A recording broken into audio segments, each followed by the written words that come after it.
and welcome to Telewizja Republika. Russian forces launched another aerial attack on Ukraine today, targeting vital infrastructure across the nation. The offensive marked an increase in the scale and intensity of Russia's military operations within Ukrainian borders. The assault targeted not only the energy facilities. Kharkiv, Kyiv, Zaporizhia, Odessa and Lviv were under fire. Polish armed forces announced in the morning that the pair of jet fighters were put on alert as the NATO aerial reconnaissance assets were activated because of Russian assault against our neighboring state. Ukraine's state-owned energy operator, Ukrenergo, confirmed the attacks, which resulted in considerable damage to the nation's energy infrastructure. Efforts to restore the damaged facilities are underway, with teams of engineers mobilized to address the disruptions. The Ukrainian Air Force issued warnings and mobilized defense across the country as Russia deployed a mix of drones, cruise missiles, and advanced Kinzhal hypersonic missiles. The attacks led to widespread reports of explosions and damage, notably in Kharkiv, where the regional governor reported significant impacts on critical infrastructure. The ensuing damage led to widespread power outages, affecting over 200,000 residents in the Kharkiv region alone. Emergency measures and electricity restrictions were swiftly implemented to cope with the crisis. In addition to energy facilities, the strikes also damaged residential buildings. Nothing new with the Ruskies, with Russian forces utilizing S-300 anti-aircraft missiles in some attacks against the civilian infrastructure. Again, nothing new in terms of Ruski's barbarian regime. The attacks have prompted renewed calls for international support, with Ukrainian President Volodymyr Zelensky emphasizing the urgent need for enhanced air defenses to counter the Russian offensive. The escalation also coincides with legislative actions within Ukraine, including the passage of new law to bolster military recruitment amidst the ongoing conflict. As all of this happens, the French politicians and French assets are trying to show that this state changed its attitude towards the Russian aggression against Ukraine. We still remember Emmanuel Macron hanging on the phone to get through to Vladimir Putin months and years ago. Well, something changed since that, because it looks like, as for now at least, the France tries to step in and to be present in the region. You can leave us your email here, that's our Substack, www.rockracon.com. You can find us on Substack, and you can leave us your email so that we can come back to you with our reports from the front lines of the ongoing war against the West. And that's what we are going to talk about on my show. My name is Michał Rachonia. This is Rock On. And we roll in. Are you ready? 3, 2, 1, go! And tonight, to talk about all of this, Nuno Felix, a friend of our show, former military man, special operation unit soldier, sniper, a man who follows all the information about the ongoing Russian war against Ukraine. Great to have you again on our program. Good to be back, Michał. Thank you for the invitation so much. Lots of things are going on the front lines as we speak, and probably we are not talking for some time about any optimistic news. The thing that I would like to start with. Couple of weeks ago, there was an information published by the French online outlet Intelligence Online about the activity of the Western countries' special operations units that are teaching Ukrainian special forces in using drones and providing with the intel regarding the activities on the front line.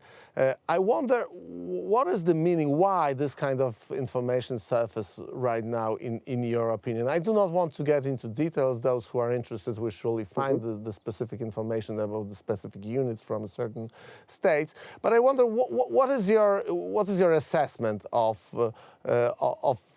revealing this kind of rather sensitive information? Well, it's sensitive and not at the same time. It's sensitive, obviously, because it involves a Western military presence in Ukraine. And that is something that the Russians have been talking about quite a bit. And they can use it as propaganda, sure. But it's also something that's not really new or something that is unknown.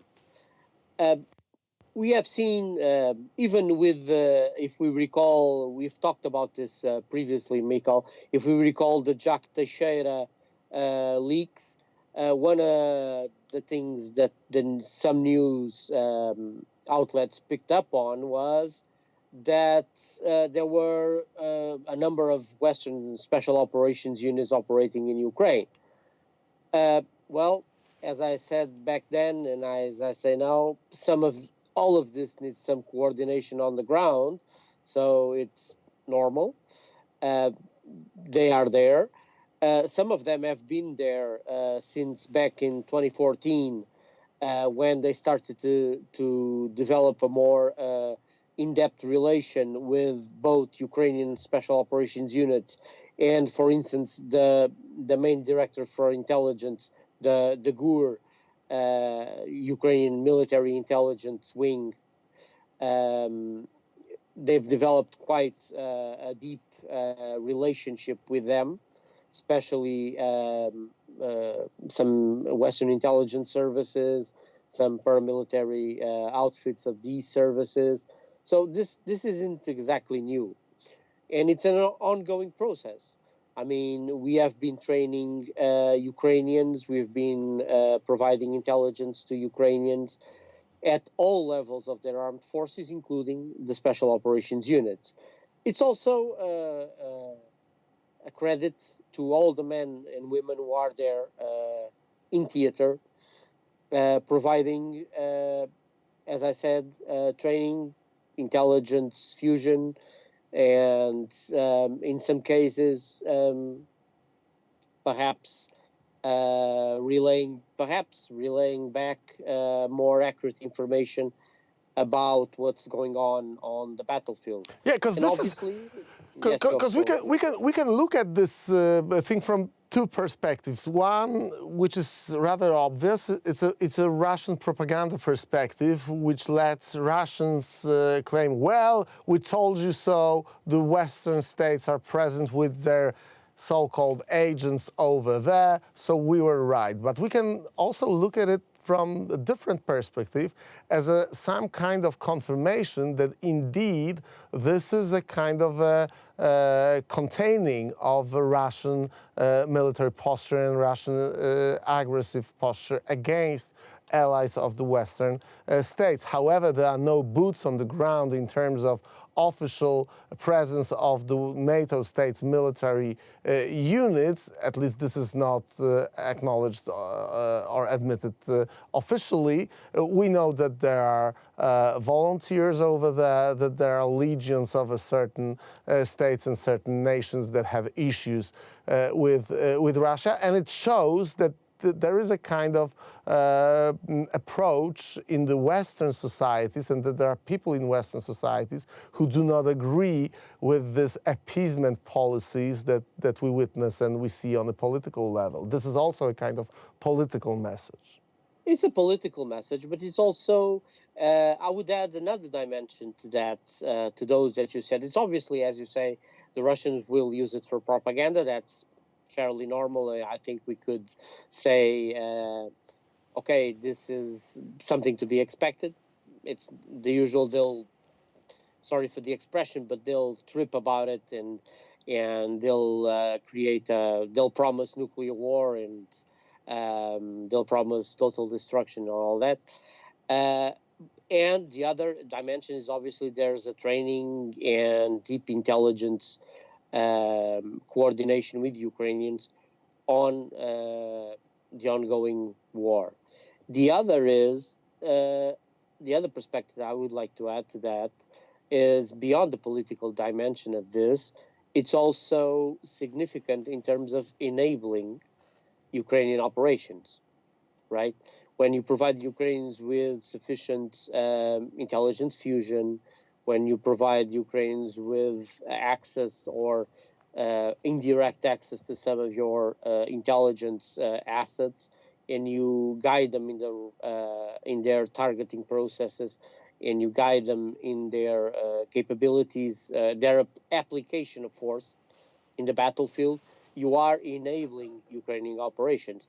And that's something that a lot of special operations units and a lot of and quite a few number of paramilitary outfits of the Western intelligence services have been doing in Ukraine. I think that's something that is to be expected, and it's designed as such. It's no big, it's the most well-known secret of the war in Ukraine.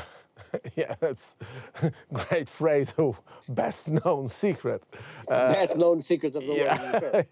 Indeed, this is the thing that we actually see. The moment as we speak, the missile attack on Ukraine is developing. And we've seen in the morning today information about destroying one of the most important power supply spots in Kyiv. And this is a part of a huge attack on this energy infrastructure. And this is something that we haven't seen for a long couple of months. There was a kind of a break in this effective attacks on Ukrainian infrastructure. However, I think last 3 weeks or 4 weeks changed the situation.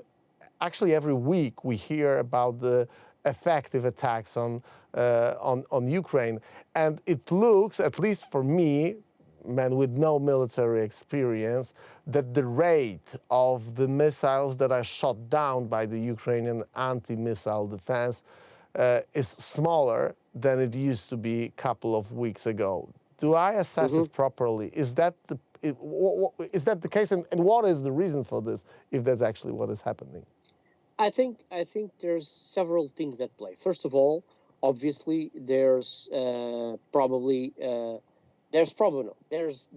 less stocks of especially Patriot, and Patriot is the most effective system that the Ukrainians possess against ballistic missiles, and specifically ballistic missiles. Also, in spite of that shortage of Patriot missiles that it's clear Ukraine is facing, and eventually there's also a shortage of more Aster missiles, but that's probably not as effective as Patriot against ballistic missiles. Aster missiles are basically used in the SAMP-T French and Italian provided batteries. But the most important thing, I believe, is it's always missile strikes are always N+1 proposition. What do I mean by this? It means that the Russians have been stockpiling missiles and then launching raids, because they have to build some of their cruise missile stocks. They have then to wait some time, and then they'll launch successive raids. And So they come back in the waves, not in the waves in terms of waves inside one attack, but over the span of weeks and months, yeah? You have to Over stockpile span of a certain weeks. amount of missiles, and then you go off with 1, 2, 3, 4, or 5 or more attacks if you can afford it against your enemy. Exactly. What the Russians are doing is basically they're stockpiling the missiles they produce, and then they expend it over a few strikes, right? You're not seeing the continuous strikes we saw back in 2022, where you had strikes almost every week or every day, continuously for quite some time. We're not seeing that. What we're seeing is a wave 2, 3, 4 strikes, and it's a multi-vector strike. It's ballistic missiles. It's be it Iskander-Ms or Kinzhals, and it's also cruise missiles, and it's also drones, Shahed. So basically, we're seeing multi-vector attacks over a few days, smaller attacks because of stocks, but over a period of a few days. And one thing I'll say about the Russians is they know they have mapped out probably the air defense complexes of Ukraine. So they're using more elaborate multi-vector attacks to try to get some missiles through the ground-based air defense.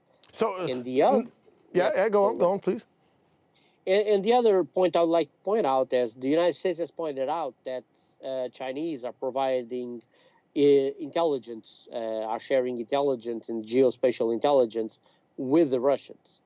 Now, this is significant because it would be accurate geospatial intelligence, and that will probably speak a bit to the fact that they have been able to target more critical infrastructure, especially the power plants. Let me stop for a second, because there are huge implications of the fact that China, if that's true, and I assume if that's the claim that is publicly known, it is one of those best-known secrets if they are discussed openly. But we have some significant developments, at least claims from the Russian side, which should be discussed and should be treated seriously. That's the reason why I ask you this question.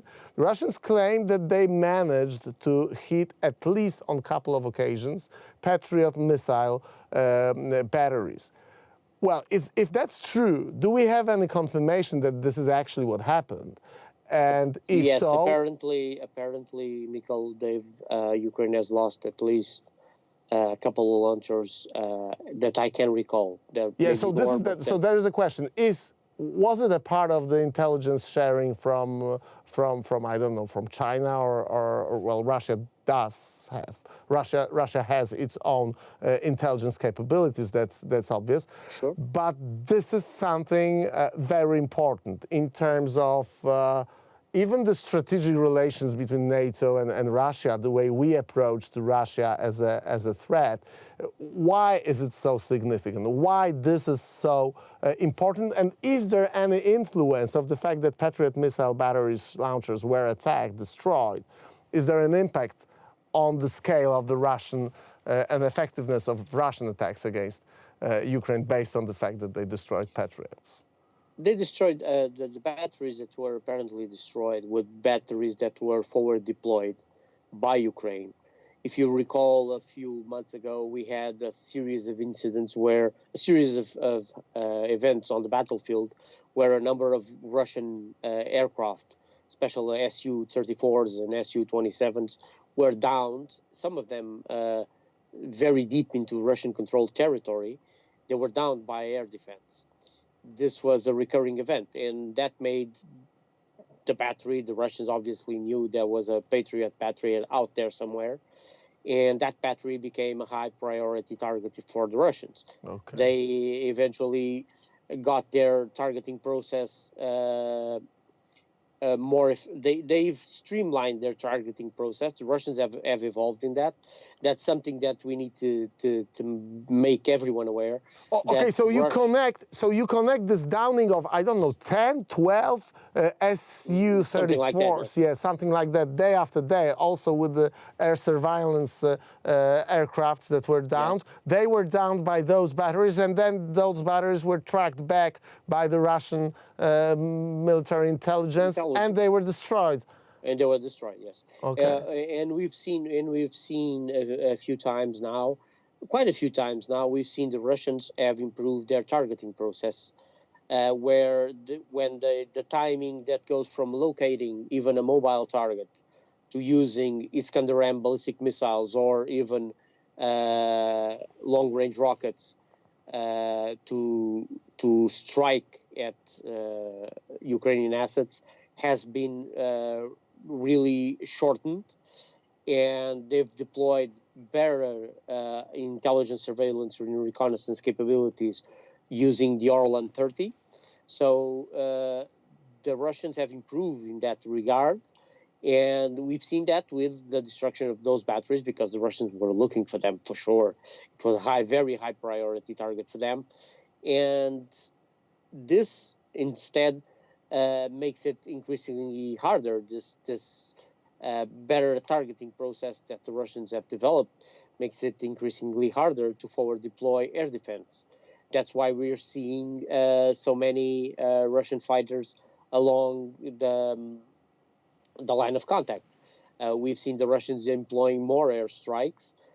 We've seen it in Avdiivka, we've seen it in Chaziv Yar, we've seen it in a few other places where they've employed again and again their air force to better effect than they had so far. And that comes from a better targeting process of enemy assets that makes risking ground-based air defense more difficult. And I think the Russians also, Mikhail, are in a hurry because they know once most of the F-16s are in theater along the second half of the year, this will grow increasingly difficult for them. Why do you think that this is the case? Because of the superiority of F-16s over their equipment? Because the F-16s will create more, will hinder some of their operations, and the weapons that come with the F-16s are some of them significantly more capable. That they can, if the Russian aircraft are tracked, they'll probably be able to engage them even at greater distances. So they are making the best use they can. Russians are applying their air power the best they can, the fastest as they can.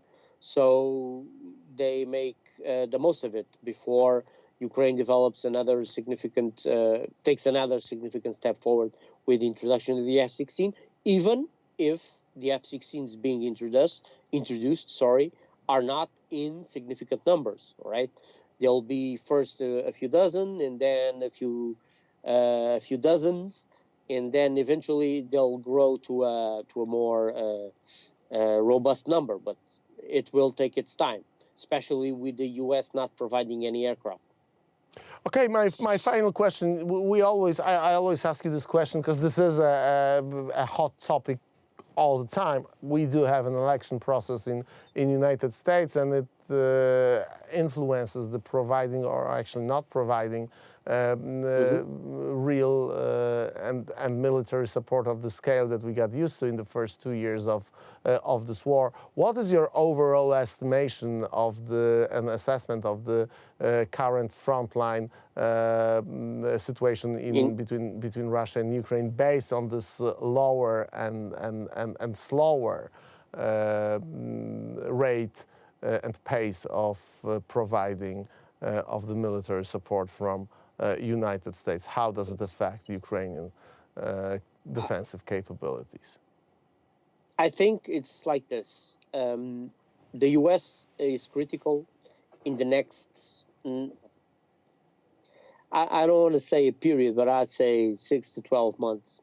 It would be critical to have the U.S. on board as Europe ramps up its production of missiles, artillery shells, even if we haven't we are yet to ramp up production of cruise missiles, which are absolutely critical. But nonetheless, U.S. support is critical in this period. It would make life for the Ukrainians that much easier. With that said, I'm not very positive on the developments in U.S. Congress. I believe that there may be an opening for support being approved, but I'm not 100% confident on that based on what we have seen and the political process we've seen in the U.S. With that said, it's also significant to say that it will be left to us Europeans as a whole in our industry to provide for Ukraine. Do you suggest? And I try to visit the U.S. as often as possible to talk to people who are over there dealing with the international security issues. And I do see some indications also in my home country that there is a kind of a silent agreement that Europe needs to step up.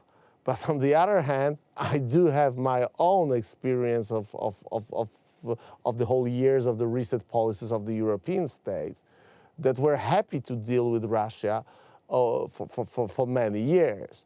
So is there a kind of, do you assess it as a kind of a silent agreement that this war will have to end pretty soon? And that, I don't think so. I don't think so. Okay. I really don't think so. I think the ones who've understood this are Poland, the Baltics, the Nordics, Finland, Denmark, Sweden, and now the French. Even if the biggest military supplier of Ukraine is Germany, but in political terms, in terms of will, the French, what President Macron did is very, very relevant. And this is probably something that could change the game if the full spectrum of all our capabilities are put on the table. We can sustain the war. We as Europe can sustain the war in Ukraine. Now, we have, as you say, a lot of folks in a lot of political entities and political parties even that would very much like to go back to a status quo ante the conflict. That's not going to happen. There's no status quo to go back to. And it's actually very dangerous to even think that, because that would lead us to a situation where we would leave the Ukrainians in a frozen conflict and we would allow Russia to reconstitute. Russia has no infinite stocks, not of men, not of hardware. And this is important because sometimes people talk about Russia like it's infinite. It's not, right? And Russians are on borrowed time, because if Russians weren't on borrowed time, we wouldn't see them charging the front lines in minivans and motorcycles, right? So they know they are on borrowed time. They know by 2025, mid 2025, eventually, even with Europe alone, and if our industry is on a war footing, they won't stand. They don't have a chance to compete with our industry. Well, So that's optimistic, and I'm keeping my fingers crossed. So that this is the scenario that is going to be played out, and I really do hope. It's not clear for me what's the reason for which France changed its posture, but I like it, and I think that if we wouldn't have. I think there's some intelligence there, Mikkel. Sorry for interrupting, but I think there's some intelligence by the French there. And if you pay close attention, you'll see that Macron gathered with all the party leaderships. And after that, even parties that were sympathetic to Russia, like the Rassemblement National of Marine Le Pen, came out to say that Russia needs to lose. So there's probably some intelligence. That's very interesting. What is the reason for which, in your opinion, they changed the mood? Because we remember Emmanuel Macron being one of the guys who was actually stalking Vladimir Putin with his telephone Talking to him, calls, in the first months and weeks of war. But it Of the looks war. like this situation really changed. Why? I think there's a mix of several things. First, it's political opportunity by France to impose its strategic autonomy agenda. They are seeing the Americans not supporting Ukraine and recalling from Europe. So what they're doing is they're filling the gap as the European Union's sole nuclear power. And they see that as their leadership role. They've been trying to make that happen for quite a while now. And it's, on one hand, political opportunity. On the other hand, I think the French have some sort of intelligence that led them to really change their calculus on Ukraine. Whatever that intelligence is, I have no recollection. I don't have any. Even if I had, I wouldn't put it out. But there's for sure some French intelligence over there who has a pretty dire assessment of Russian intentions. And the other thing I find interesting is this all comes also in the wake of cyber attacks on French infrastructure, and that they were able to suppress, but caused significant problems. And I think the French have really changed the needle. And people at first thought it was Macron boasting off, but all we've seen from there on is basically doubling down and tripling down on that. And it's creating a sense of strategic ambiguity for the Russians that has them spooked, for sure. The Russians are spooked on that. That's very, very interesting. We do not have much time now, but our viewers could come back to Russian activity in Africa, and could think of the Ukrainians' activity in Africa Sudan. against Russian and against French conflict. interests too. Yes. French interests too. Don't forget that. So there's that. That's probably one of the pieces of puzzles that we can think of here. Nuno, thank you very much for this Mikko. great analysis and your time. Travel safe wherever you are traveling, and we see each other pretty soon. Stay safe. Thanks Thank a you lot. so much Thank you so much, Mikko. Good to be back. Thank See you. Bye. Bye. You can, of course, follow Nuno on Twitter. You can find him easily by his name. I do follow Nuno on Twitter. Very interesting Twitter feed. You can join us here on www.rackracon.com. That's our website that is connected to our Substack account. So you can leave us your email. We'll come back to you when we find the interesting information from the ongoing war, the war against the West, the war that we try to report. See you soon. We come back next week. Next week? Yes, next week. Probably on Monday. Next week is a bit messy. We'll be traveling. So see you soon. Ciao, bye.